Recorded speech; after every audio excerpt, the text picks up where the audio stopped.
All right, today I'm going to show you how to turn on the hazard lights in an Infiniti QX 50, Infiniti QX 55, Infiniti QX 60, and an Infiniti QX 80. The features are basically in the same location to help you all out. So let's go ahead and show you how to turn on the hazard lights. So I'm sitting inside of the vehicle of the Infiniti QX series, and what I'm going to do to turn on the hazard lights, I'm going to look towards the center of the vehicle.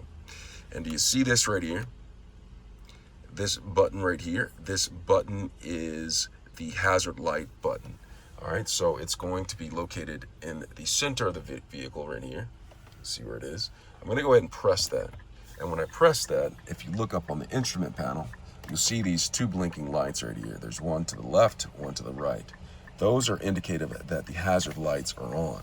Now to turn it off, what I'm going to do is I'm going to go back to the center of the vehicle, and you see this button right here. This is the hazard light button.